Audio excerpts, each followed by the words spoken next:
Hi, if you're watching this today, perhaps you're carrying something that's become incredibly heavy. Maybe you've been waiting for a message that never comes, wondering if they'll call, replaying conversations over and over, trying to work out where did things change? Or perhaps you found yourself thinking, maybe if I explain myself just one more time, maybe they'll understand. If that's you, I want you to know something. You're not weak, you're not needy, and you're certainly not too much. There may be something much deeper happening. See, our brains are designed for connection. From the moment we're born, our survival depends on close relationships. Thousands of years ago, being separated from the people around us could literally threaten our survival. Although the world has changed dramatically, our brains still respond to important relationships as though connection is essential for safety. That's why uncertainty can feel so incredibly painful. When someone we love suddenly becomes distant, stops communicating, sends mixed signals, or leaves us constantly wondering where we stand, our brain often interprets that uncertainty as something important that needs resolving.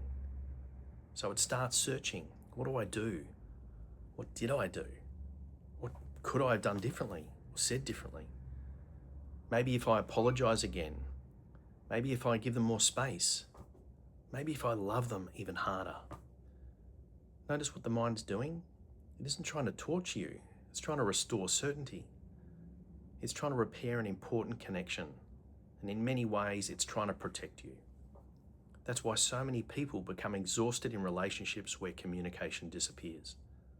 Not because they're weak, but because their nervous system has been living in uncertainty for weeks, months, or sometimes even years. Uncertainty keeps the brain alert. It keeps us scanning for signs that everything might finally be okay again.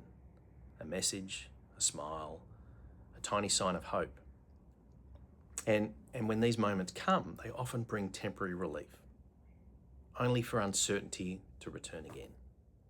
And over time, the emotional roller coaster can become incredibly draining. The difficult part that many caring people respond by trying even harder. They explain more, forgive more, wait longer, carry more, not because they're foolish, but because they genuinely care about the relationship. Sometimes our earlier experiences also shape it.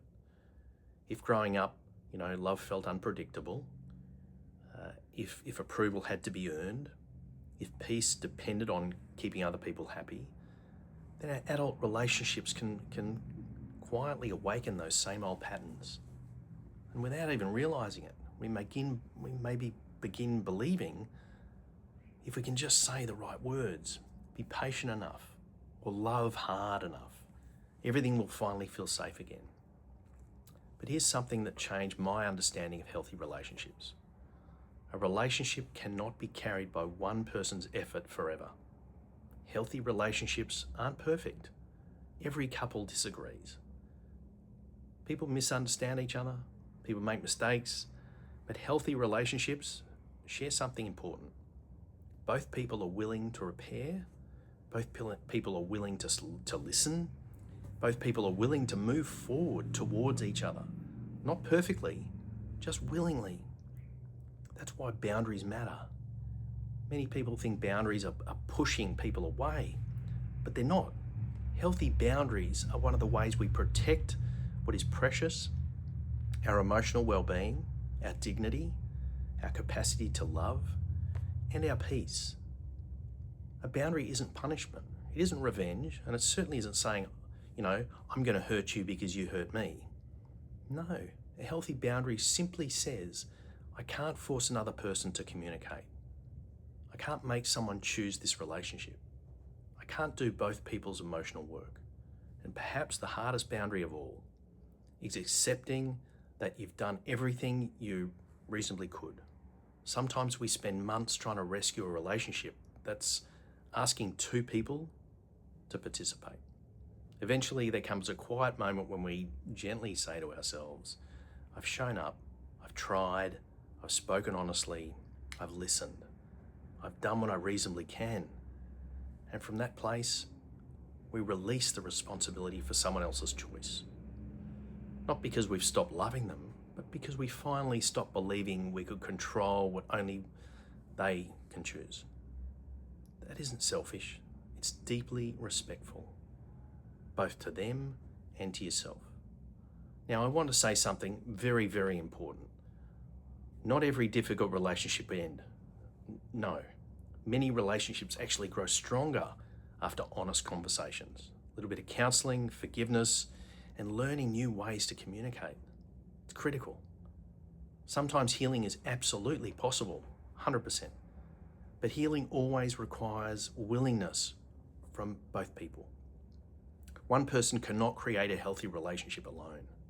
And perhaps that's the message someone watching today needs to hear.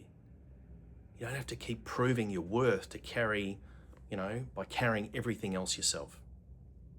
You are worthy of relationships where care is mutual, where communication is mutual, where effort is mutual, where repair is mutual. Sometimes the greatest act of self-love isn't convincing someone to stay. It's finally believing that you're worthy of being met halfway. And perhaps, if today you're facing one of the hardest decisions of your life, remember this: letting go isn't always the end of love. Sometimes it's the beginning of peace. Thank you for spending these few moments with me. Be gentle with yourself. Your heart has simply been trying to protect something that mattered. Take care.